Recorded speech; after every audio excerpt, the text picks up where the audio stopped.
네, 이제 함께 하나님의 말씀 보겠습니다. 오늘 함께 나눌 말씀은 로마서 1장 16절과 17절 말씀입니다. 내가 복음을 부끄러워하지 아니하노니 이 복음은 모든 믿는 자에게 구원을 주시는 하나님의 능력이 됨이라. 먼저는 유대인에게요 그리고 헬라인에게로다. 복음에는 하나님의 의가 나타나서 믿음으로 믿음에 이르게 하다니 기록된 바 오직 의인은 믿음으로 말미암아 살리라 함과 같으니라. 아멘. 네, 이제 복음은 능력입니다라는 제목으로 하나님의 말씀을 나누겠습니다. 오늘은 교회에 처음 나오셨거나 또 예전에 교회를 다닌 경험이 있지만 여러 이유로 쉬고 있는 분들을 초청해서 함께 예배드리는 새세면 축제 주일입니다. 그런데 사실 축제라고는 했지만 뭐 화려한 데코레이션이나 초대 가수도 없고 네, 우리들에게는 매주 드리는 예배와 그렇게 큰 차이는 없습니다. 그런데 오늘이 특별한 이유는 우리가 그동안 우리 교회가 함께 여러분들을 위해서 기도하면서 오늘 예배를 준비했기 때문에 그렇습니다. 이 자리에 이웃의 초대를 오셨든 또 가정의 평화를 위해서 오셨든 그리고 교회가 어떤 곳인지 궁금해서 오셨든 이유는 저마다 다르겠지만 정말 잘 오셨고 또 모든 성도들을 대표해서 여러분들을 환영하고 또 축복합니다. 저는 여러분의 결정 뒤에 우리의 간절한 기도를 들으신 하나님의 선하신 계획이 있음을 믿습니다. 여러분 이 자리에 부르신 우리 하나님께서 예배 가운데 여러분에게 말씀해 주시기를 간절히 소원합니다. 오늘 나눌 말씀은 두 구절 짧지만 우리가 믿고 있는 기독교의 중요한 진리를 담고 있습니다. 이 짧은 구절을 다시 한 번 더 조리고 졸여서 정리를 한다면, 세 단어로 정리한다면 복음, 그리고 하나님의 의, 그리고 믿음이라고 말할 수 있겠습니다. 많이 들어본 단어도 있고 조금 낯선 단어도 있을 수 있습니다. 그런데 오늘 이 세 가지 단어를 중심으로 세 가지 메시지를 여러분들과 나누기를 원합니다. 먼저 첫 번째 단어는 복음입니다. 오늘 말씀은 내가 이 복음을 부끄러워하지 않는다라고 시작합니다. 제가 여러분 앞에서 말씀을 전하고 있지만 사실 저는 굉장히 부끄러움이 많은 굉장히 내향인 사람입니다.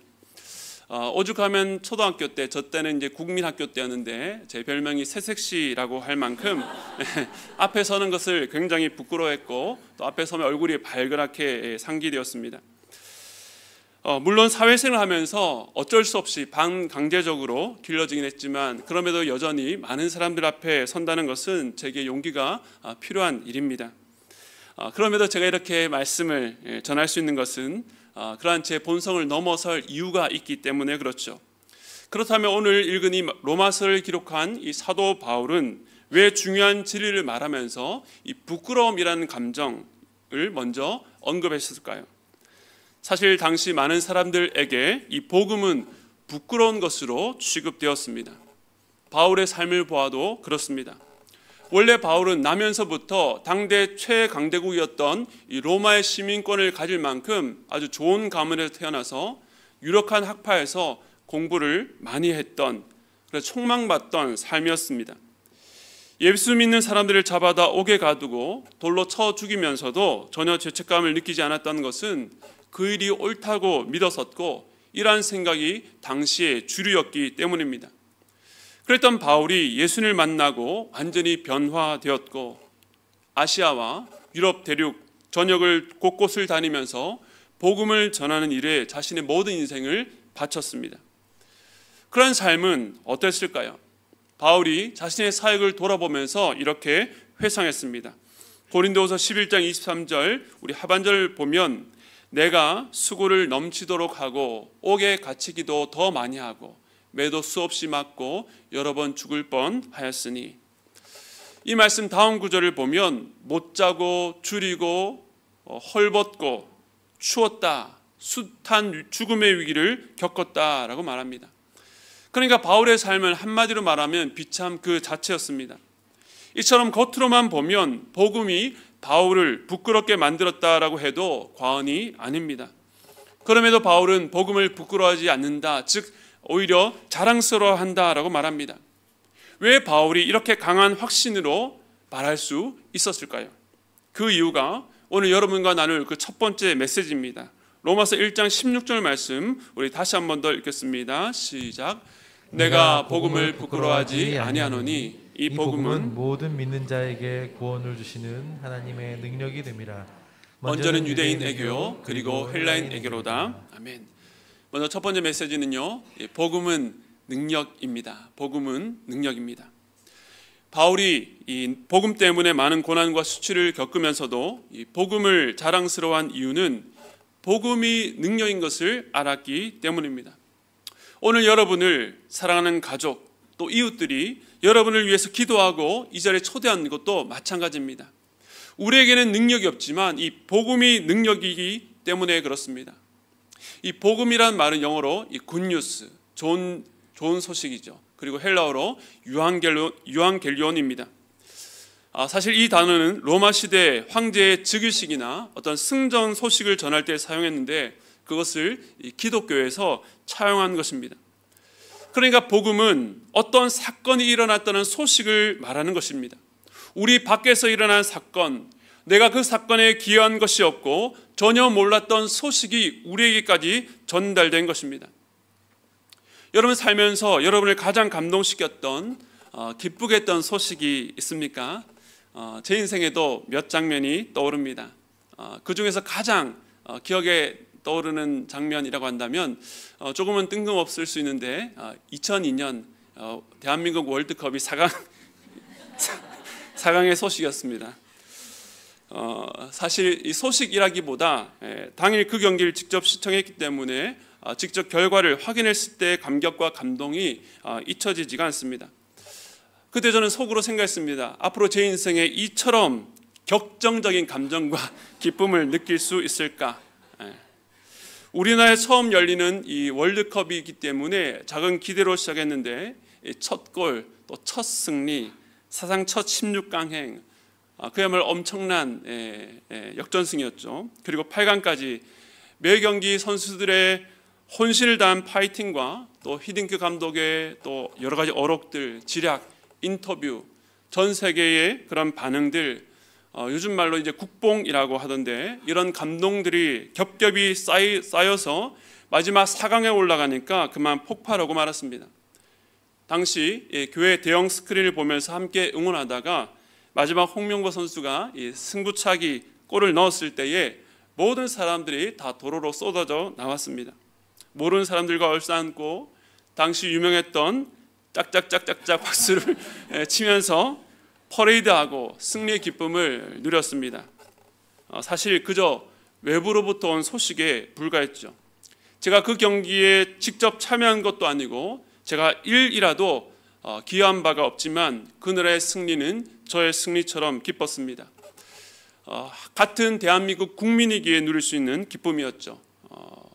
이처럼 80년 전 광복절 36년 일제치하에 있다가 해방되었던 소식에 온 국민 모두가 기뻐한 것처럼 어떤 소식은 우리에게 말로 다 할 수 없는 기쁨이 됩니다. 그런데 오늘 말씀은 이 좋은 소식, 복음이 능력이라고 말합니다. 우리가 살아가는 이 시대에서 가장 추앙받고 가장 인정받는 최고의 능력이라고 한다면 경제력일 것입니다. 많은 사람들이 돈을 벌고 또 재테크를 통해서 성공한 사람을 능력자라고 추켜 세웁니다. TV 인터뷰나 예능 같은 프로그램을 봐도 그 사람의 외모나 배경이 어떻든 몇백억의 자산가라는 수식어가 붙으면 일단 시청자들은 솔깃하며 무슨 이야기든 들을 준비를 합니다. 그것 외에도 외모나 건강, 일을 잘하거나 자녀를 잘 키워서 좋은 대학에 보내면 능력자라고 우러러 봅니다. 우리 모두 그 주변에 그런 능력자들을 한두 번은 만나본 경험이 있을 것입니다. 어떻게 저런 능력을 가질 수 있는지 상대적으로 자신은 초라하고 절대 넘을 수 없는 벽 앞에 선 기분을 느낍니다. 하지만 제 아무리 뛰어난 능력도 어떤 한계와 범위 안에서만 가능합니다. 사람들은 메시나 호날두, 또 마이클 조단, 또 어제 오타니처럼 탈인간급 기량을 펼친 운동선수들에 대해서 신계에 속했다라고 추앙하지만 그 역시 운동이라고 하는 한정된 영역에서 다른 선수들에 비해서 뛰어난 능력일 뿐입니다. 하지만 복음은 인간의 범위와 한계를 초월한 능력입니다. 이것은 우리로 하여금 돈을 많이 벌게 하고 걱정과 염려 없이 편안히 살게 하거나 어떤 병에도 걸리지 않고 건강하게 만드는 능력은 아닙니다. 그런 것들은 아무리 대단해 보여도 결국 이 세상 어딘가에서는 그 비슷한 것을 찾을 수 있습니다. 그런데 오늘 본문에서는 이 능력을 모든 믿는 자에게 구원을 주시는 하나님의 능력이라고 말하고 있습니다. 즉 이 세상에 속하지 않은 구원을 주시는 능력이요, 사람이 아니라 하나님만이 줄 수 있는 능력이라는 것입니다. 나중에 좀 더 자세히 살펴보겠지만 구원은 인간이 스스로 절대 닿을 수 없는 영역입니다. 사람이 아무리 머리가 똑똑하고 돈이 많고 건강하고 착하고 성실해도 어디까지나 사람이 살아가는 현실에서 발휘되는 능력이지 구원에 있어서는 아무런 영향을 끼칠 수가 없는 것입니다. 2010년 칠레 북부의 한 광산이 무너지면서 약 700m 깊이 아래에 광부들이 갇히고 말았습니다. 갱도가 막혀서 외부와 연락이 끊겼고 그들에게 남아있는 식량과 물자는 매우 한정적이었습니다. 그런데 구조팀이 작업을 시작한 지 17일이 지났을 때에 탐사형 드릴 끝에 우리는 피난처에 잘 있습니다. 33명이라고 하는 짧은 쪽지 하나를 발견하게 되었습니다. 그리고 사고 발생 69일 만에 놀랍게도 33명 전원이 구조되어서 세계 많은 사람들에게 큰 희망의 메시지가 된 적이 있습니다.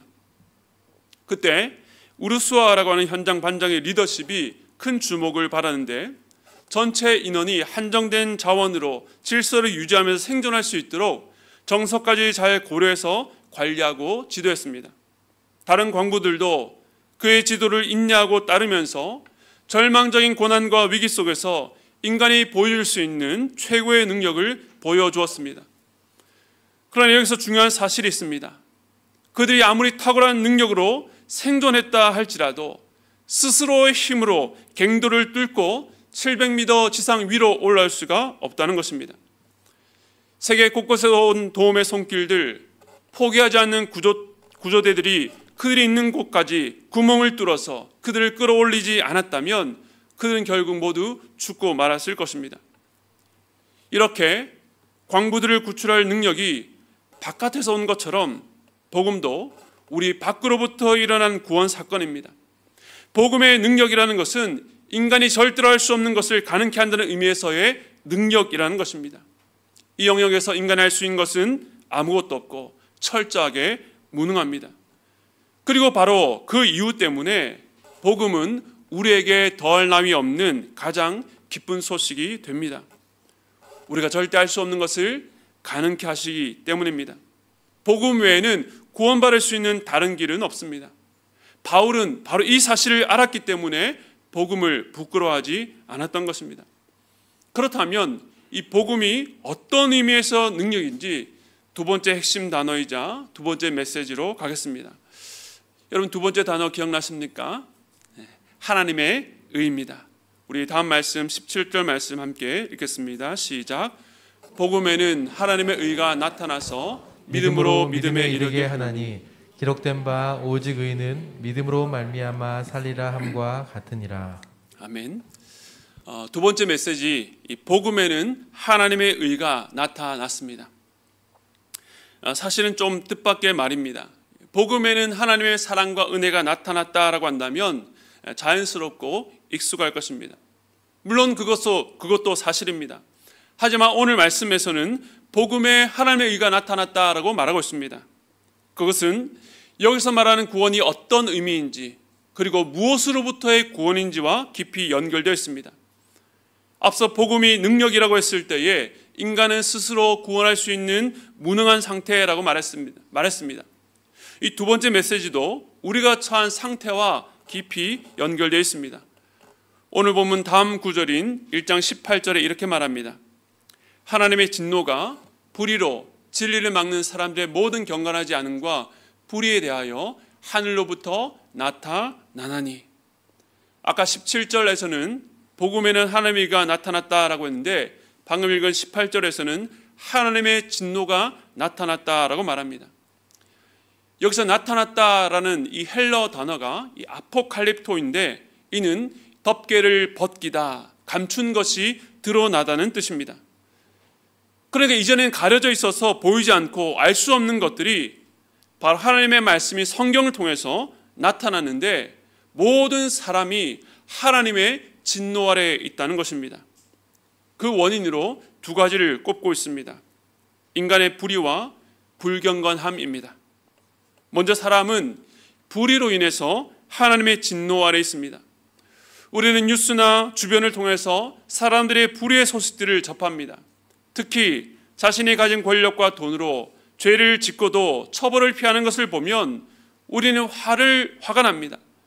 그런데 문제는 우리가 화가 나도 그들의 불의를 징계하거나 심판할 수 없다는 것인데, 더 큰 문제는 우리도 불의하다는 것입니다. 물론 어떤 분들은 지금까지 양심에 거리낌 없이 살아왔다고, 정의롭다고는 말할 수는 없겠지만 그렇게 악하게 산 것은 아니라고 생각하는 분들이 있을 것입니다. 정말로 악한 사람들, 나쁜 사람들에 비하면 내가 저지른 것들은 사소한 편이고 살아가는 가족들을 위해서 어쩔 수 없는 선택이었다고, 다들 그 정도는 눈 감아주고 산다라고 말하고 싶을 것입니다. 그러나 그것은 어디까지나 자신의 입장입니다. 예를 들어서 우리나라에서는 지하철에서 침을 뱉는 것은 경악할 만한 일이지만 이웃 나라에서는 그것이 흔히 볼 수 있는 광경이라고 합니다. 이처럼 이 땅에서의 기준은 상대적이고 거기다가 지극히 자기중심적입니다. 그래서 다른 사람들을 매섭게 비판하다가도 자신에 대해서는 한없이 관대하는 것이 바로 우리입니다. 하지만 성경은 마음속으로 나쁜 생각만 해도 불의하며 해야 할 일을 하지 않은 것, 즉 이웃을 사랑하지 못하고 가난하고 도움이 필요한 사람들을 보면서도 못 본 채 한 것도 불의라고 말하고 있습니다. 걸어가신 하나님, 모든 불의와 죄를 판단하실 하나님 앞에서 그냥 눈 감아줄 수 있는, 넘어갈 수 있는 사소한 죄란 없는 것입니다.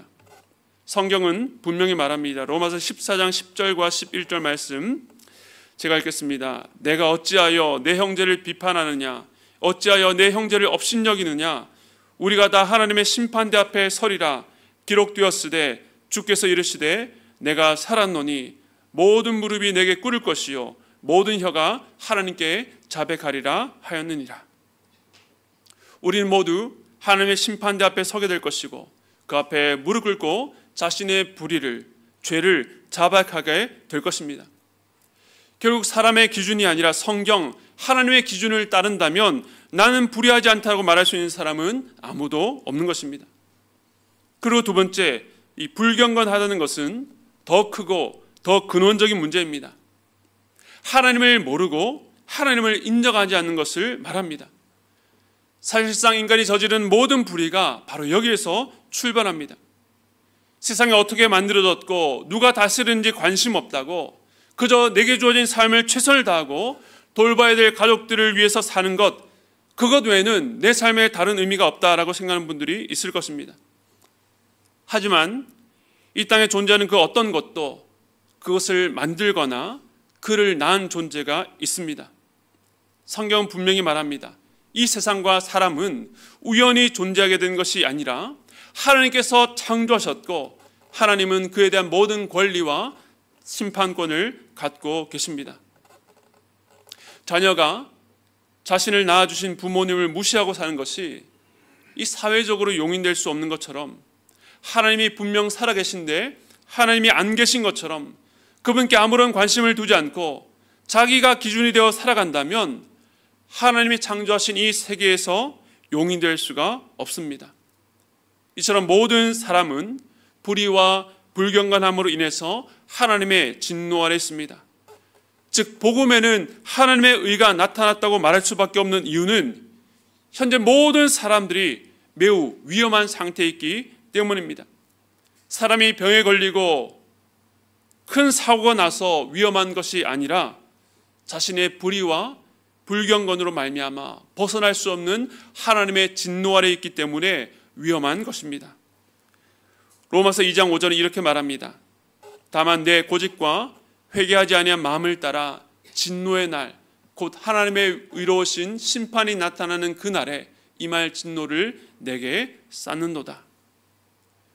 나는 불의하지 않다고, 하나님이 계신지는 내 알 바가 아니라고 고집하면서 회개하지 않는다면, 즉 그 생각에서 돌아서지 않는다면 그 위에 심판날에 당할 진노가 차곡차곡 쌓여간다라고 말합니다.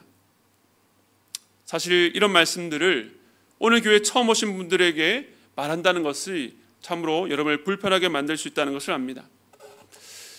여러분, 이 세상에서 많이 힘드셨죠? 하나님이 당신을 사랑하십니다. 당신을 위로하십니다. 당신의 삶을 더 좋게 행복하게 만드실 것입니다 라고 부드럽게 말하고 싶지만 오늘 본문이, 말씀이 그것을 허용하지 않습니다. 왜냐하면 복음은 여러분이 지금보다 더 행복한 삶을 살 수 있도록 해주는 조언이 아니기 때문입니다. 여러분의 삶에 도움이 될 만한 보험도 아닙니다. 있으면 좋을 그런 보조적인 도움도 아닙니다. 복음은 우리에게 더 나은 삶을 위해서 좀 더 노력하면 된다고 요구하지 않습니다. 조금만 바꾸면 좋아질 거라고 말하지도 않습니다. 완전히 새로운 정체성으로 새로운 삶의 토대 위에서 시작할 것을 요구하는 것입니다.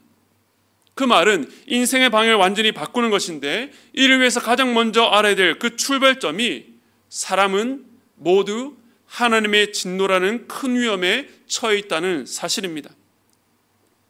우리가 정기 건강검진을 통해서 몸을 진단합니다.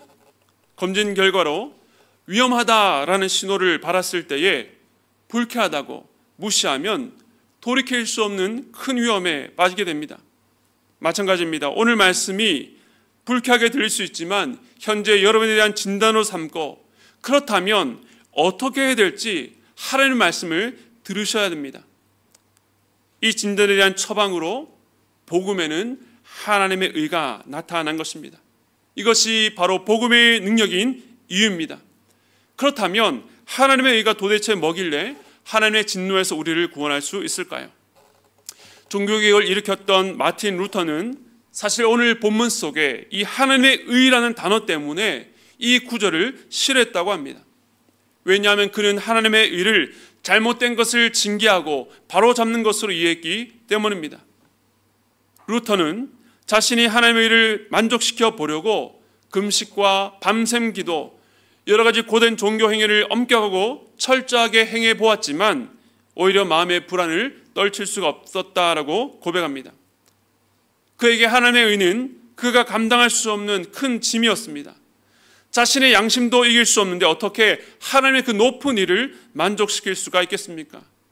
매번 노력하지만 넘어지는 자신의 모습에 절망하고 말았습니다. 오늘 처음 오신 분들뿐만 아니라 교회 오래 다니신 분들 중에서도 이 루터와 같은 두려움 속에 사는 분들이 많습니다. 그래서 이렇게 말합니다. 제가 아직 구원을 받았는지 사실 잘 모르겠습니다. 아직은 여러 가지 이유로 열심히 신앙생활하지 못해서 구원받지 못했지만 앞으로 상황이 좀 나아지고 제가 좀 더 노력하면 가능해질 수 있을까요? 어떤 날은 구원받은 것 같지만 어떤 날은 두렵습니다. 하나님의 의에 대한 오해 때문입니다. 어느 누구도 하나님의 의를 만족시킬 수가 없습니다. 사람의 어떤 행위나 노력도 하나님의 진노를 막을 수가 없기 때문입니다. 절대 채울 수 없는 것을 자기 힘으로 하려고 하니까 좌절감만 커지는 것입니다. 그런데 루터가 이 말씀 속에서 놀라운 진리를 깨닫게 되었습니다. 그것은 여기서 말하는 하나님의 의가 죄인을 벌하시는 의가 아니라 하나님께서 죄인에게 부여하시는 하나님의 의라는 것을 깨닫게 된 것입니다. 마치 하나님이 주시는 옷과 같습니다. 즉 의가 없는 우리는 벌거벗은 것처럼 자신의 불의와 수치를 가릴 수 없어서 하나님의 진노 앞에 두려워 떨 수밖에 없습니다. 그런 우리를 위해서 하나님께서 당신의 의를 우리에게 옷 입혀 주신 것입니다. 앞서 복음은 우리 밖에서 일어난 사건, 우리가 그 사건에 전혀 참여치 않고 전혀 몰랐던 일이라고 했습니다. 바로 그 소식은 2000년 전 팔레스타인 땅에서 예수님께서 십자가에 죽으시고 부활하신 역사적 사건을 말합니다. 예수님은 십자가 위에서 모든 사람이 받아야 될 하나님의 모든 진노를 대신 다 받으셨습니다. 다 해결해 주신 것입니다. 그런데 2000년 전에 일어난 이 사건 때에 우리는 존재하지도 않았습니다. 우리가 모르는 일이요, 관심도 없었습니다. 그런데 어떻게 이 일이 우리에게 하나님의 의를 주시는 능력이 될 수 있습니까? 내가 전혀 몰랐던 분이 십자가에 죽으시고 부활하신 그 사건이 어떻게 우리에게 복음이 될 수 있습니까? 아까 2002년도 월드컵 때에 국가대표와 국민이라는 이 소속감에 대해서 말씀을 드렸습니다. 즉 성경은 예수님의 십자가 사건에 우리가 포함될 수 있는 놀라운 방법을 알려줍니다. 이제 마지막 세 번째 단어, 믿음이자 세 번째 메시지입니다. 로마서 1장 17절 말씀 우리 다시 한 번 더 읽겠습니다. 시작. 복음에는 하나님의 의가 나타나서 믿음으로 믿음에 이르게 하나니 기록된 바 오직 의인은 믿음으로 말미암아 살리라 함과 같으니라. 아멘. 세 번째 메시지는 복음 앞에 믿음으로 나아가야 합니다. 앞서 하나님의 의는 하나님께서 우리에게 주시는 옷과 같다라고 말씀을 드렸습니다. 그것은 바로 믿음을 통해서 죄인을 의롭게 여기시는 하나님의 의입니다. 그 옷을 입는 수단, 통로가 바로 믿음입니다. 즉 하나님께서 마련하신 의를 받는 것, 시간과 공간적으로 아주 멀리서 일어나는 그 사건에 우리가 포함되기 위해서 하나님께서 우리에게 요구하시는 것은 단 하나, 믿음이라는 것입니다. 절대적으로 무능하고 하나님의 진노 아래 있는 우리를 향해서 내미신 그 손을 붙잡는 것, 오늘 들었던 말씀을 마음으로 받아들이는 것입니다. 오늘 들은 말씀에 여러분이 반응하는 것입니다. 하지만 어떤 이들은 이렇게 믿음만으로 구원받는다는 사실이 너무 단순하다고 멸시합니다. 그렇게 거저받는 것을 염치 없다고, 그래도 내가 노력은 하고 어느 정도 착해져야 구원받을 수 있는 것이 아니냐라고 생각합니다. 물론 그리스도인은 거룩하고 의롭고 정직하고 착하게 살아야 됩니다. 그러나 그가 거룩하고 의롭고 정직하고 착하기 때문에 그리스도인으로 받아들이는 것은 아닙니다. 오히려 나는 불의하고 부정직하고 악하지만 그런 자신이 해결할 수 없는 죄를 깨닫고 나를 위해서 죽으신 예수님을 의지하고 믿을 때에 그리스도인이 되는 것입니다. 그래서 사실은 믿음으로 구원받는다는 것이 우리의 본성과는 맞지 않기 때문에 오히려 더 어렵습니다. 우리는 계속 자신을 신뢰하고 자기를 내려놓지 못합니다. 하지만 믿음은 내가 노력해서 할 수 있다는 그 생각, 내게 부족한 것을 조금만 고치면 괜찮을 것이라는 그 생각, 자신에게서 소망을 발견하려는 그 어떤 시도나 가능성도 철저히 내려놓으라고 말합니다. 바로 내가 할 수 없는 그 절망의 자리에서 주님을 바라보고 주님만을 의지하는 결단입니다. 그 결단이 완벽하지 않아도 괜찮습니다. 때로는 내가 믿었다라고 하지만 실패하고 넘어질 수 있습니다.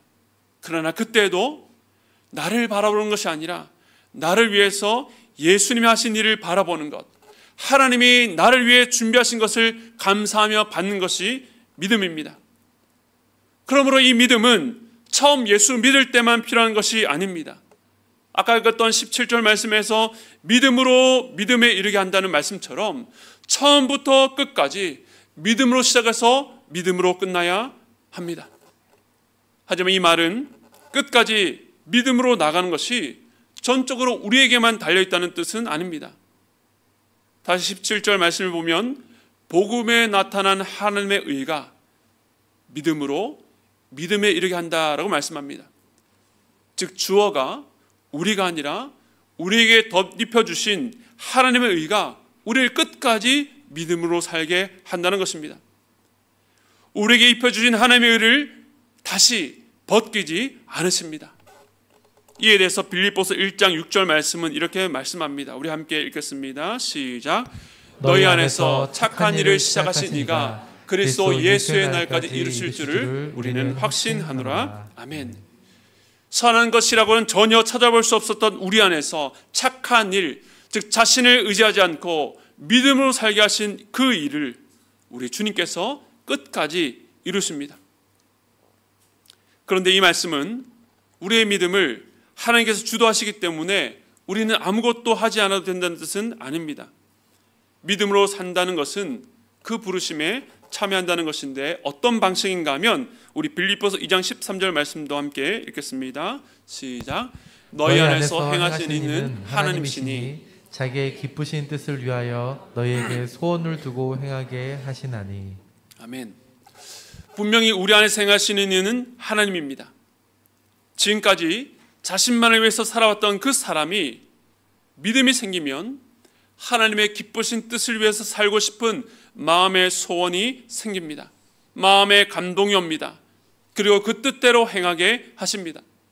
즉 겉으로 보면 우리 안에 전혀 없었던 새로운 생각, 마음이 생겨서 행동한 것 같지만 그 이면에는 우리 안에 하고자 하는 소원을 주시는 분도 그것을 행하게 하시는 분도 하나님의 행하심이라는 것입니다. 오늘 말씀을 통해 하나님께서 여러분의 마음속에 말씀의 씨앗을 심으셨는 줄로 믿습니다. 하나님이 시작하셨으니 반드시 완성하실 것입니다. 그렇다면 이제 여러분들 믿음으로 반응하시기 바랍니다. 사소해도 괜찮습니다. 여러분이 할 수 있는 것만큼 한 걸음만 더 나아가는 것입니다. 그것이 다음 주에 한 번 더 교회에 나와보는 것이어도 괜찮습니다. 11월 첫 주부터 새가족반이 다시 시작되는데 4주간 주일마다 이 강의를 한번 들어보셔도 좋겠습니다. 혹시 믿음에 대해서 더 궁금하시다면 10월 27일부터 있는 특별 새벽 기도에 참석해 보시는 것도 정말 좋겠습니다. 사랑하는 여러분, 믿음은 우리가 주님을 찾아가는 것이 아니라 우리를 찾아오신 그 주님을 마음에 받아들이는 것입니다. 예수님께서 지금 여러분의 마음을 두드리고 계십니다. 이제 마음의 문을 열고 그 주님을 초대하시기 바랍니다.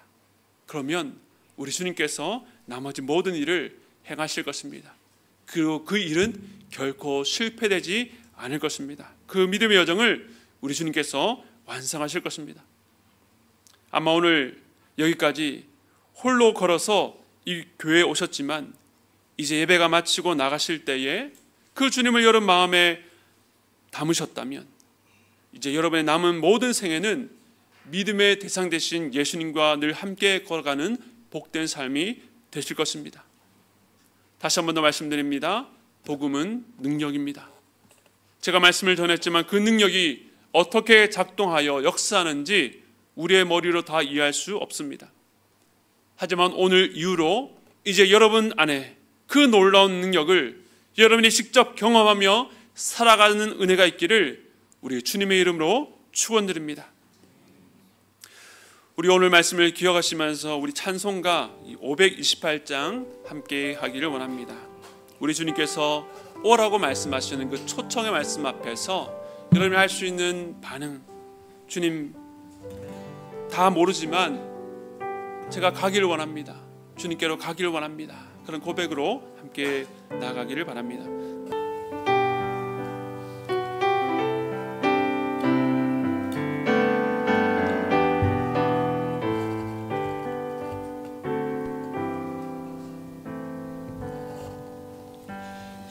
예수가 우리를 부르는 소리 금성 부드러워 문 앞에 나와서 사면을 보며 우리를 기다리 간절히 오라고 부르실 때에 간절히 오라고 부르실 때에 우리는 지체하며 주님의 은혜를 왜 안 입었고 주님의 은혜를 왜 안 입었고 못 들은 채 하려 오라 오라 오라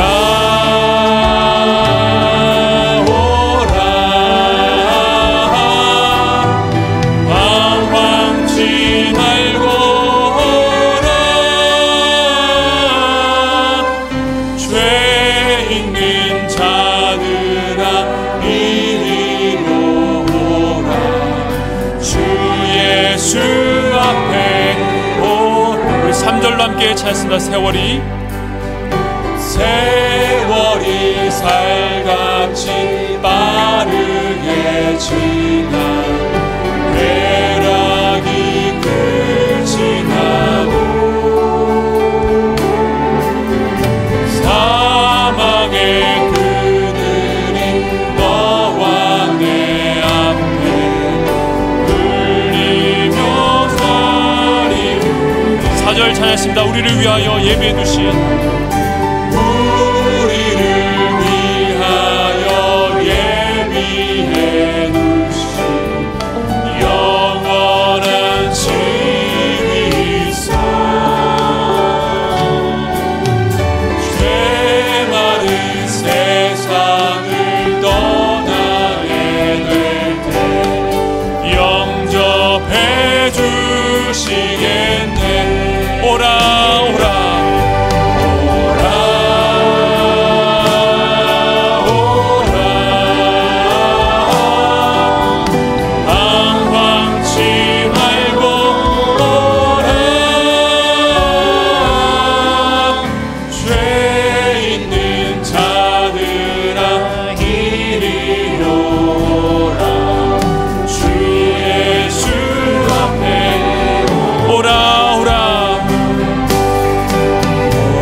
이 세상의 눈으로 볼 때에 방탕한 삶을 살아서 방황이 아니라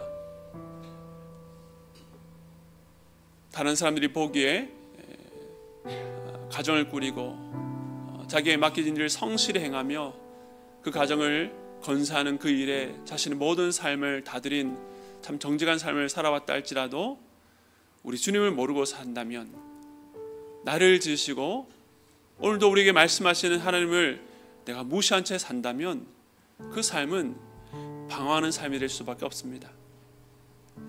집을 떠나서 방황하는 삶, 그 삶에는 참된 안식도 참된 기쁨도 즐거움도 없습니다. 늘 마음 한켠이 불안할 수밖에 없는 것이죠. 오늘 여러분을 지으신 우리 하나님 아버지께서 여러분을 부르십니다. 여러분의 믿음은 지금 어떤 상태에 있습니까?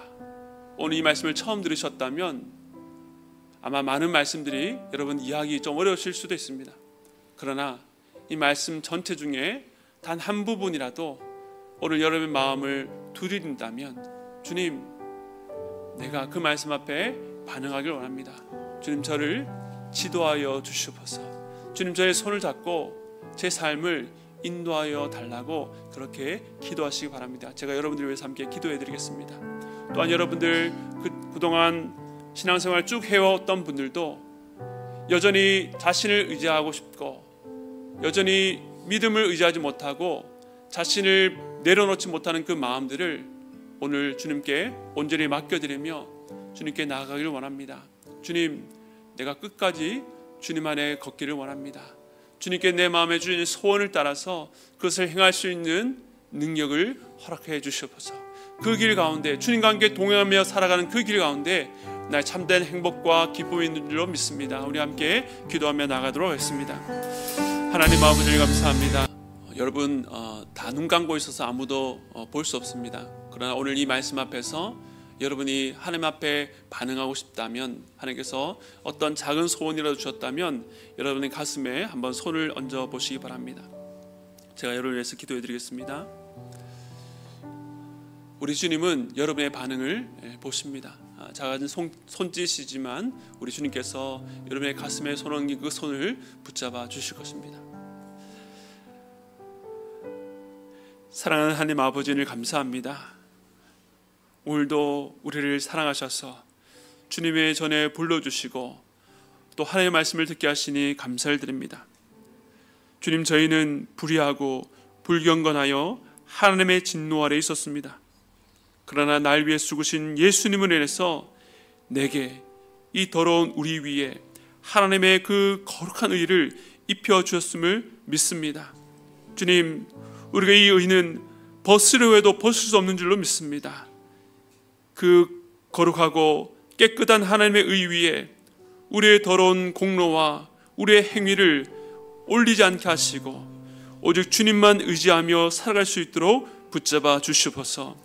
이 땅 가운데 일어나는 여러 가지 일들과 또 내 마음속에서 일어나는 그 복잡한 일들로 말미암아 하나님이 나를 버리셨다, 하나님이 나에게 관심을 두지 않으신다 라고 생각하지 않도록, 그렇게 말하지 않도록 오늘 우리가 이 세상 그 어디에도 찾을 수 없는 하나님의 가장 안전한 품에 안겼음을 고백하며 그 안에서 세상에 줄 수 없는 평안과 기쁨으로 살아갈 수 있도록 붙잡아 주시옵소서.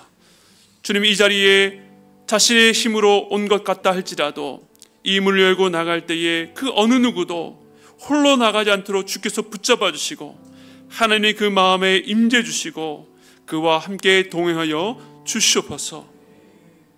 오늘 저는 말씀이 살아있고 생명 있는 하나님의 말씀인 줄로 믿습니다. 이제 그 말씀을 들은 이들 가운데에 우리 성령께서 역사하여 주시옵소서. 그들이 일상을 살아가는 시간 가운데 주님, 그들의 귀를 열어주셔서 말씀해 주시고 그 말씀 앞에 반응하지 않고는 견딜 수 없도록 하나님이여 일하여 주시옵소서. 그것이 두려움으로 위협으로 다가가는 것이 아니라 끊임없이 혈명에서 외면하고 도망감에도 불구하고 우리를 포기하지 아니하시고 따라오셔서 우리를 붙잡으시는 하나님의 큰 긍휼과 사랑으로 경험될 수 있도록 주님 역사하여 주시옵소서. 오늘 특별히 교회 처음 온 분들을 주님의 이름으로 위로하며 축복하기를 원합니다. 주님, 그 걸음 가운데에 우리 주님께서 함께하여 주시고 하나님의 놀라운 은혜가 그 삶 가운데 넘쳐서 이 걸음이 단회적이 되지 않고 지속적으로 주님과 함께 동행하며 살아갈 수 있도록 붙잡아 주시옵소서.